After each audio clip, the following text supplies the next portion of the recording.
تاسو څنګه کولای شئ چې دې موبایل نه تاسو ام بي دې ته تاسو سند کړئ. تاسو اوس کولای شئ چې دغه ډیټا کومه ام بي ده کم پیکیج دی تاسو کولای شئ چې تاسو دې موبایل ته هم سند کړئ.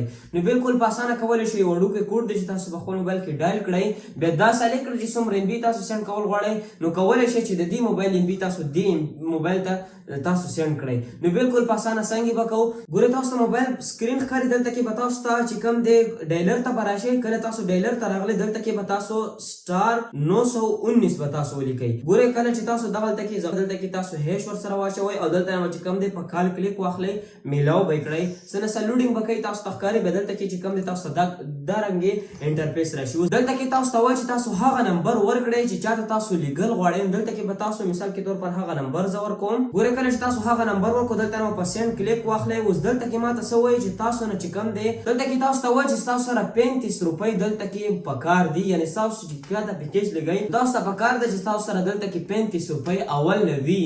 دا ولې چې کله تاسو چاته ام بي لګئ دلته کې تاسو نه 35% چې کم دی کټ کی، هغه پیسې تاسو نه کټ کی، نو بیا هغه ته چې کم دی تاسو څومره هم ام بي لګل غواړئ تاسو یې لګلی شئ. لکه ماته دلته کې وویل چې ناکافي ہے، یعنی تاسو سره چې کم دی 35 روپۍ نشته په دې موبایل کې، تاسو سره تش پیکیج دی، نو تش پیکیج نشئ لګلی. چې چا نه تاسو لګل غواړئ هغه کس سره 35% روپۍ چې وي، نو بیا کولی شئ چې تاسو هغه کس ته ام بي سینډ کړئ. نو که ویډیو معلوماتي ویډیو در سره لایک کړئ، دغه شانتې کې نور خاصه معلومات لپاره ایډي در سره فالو کړئ.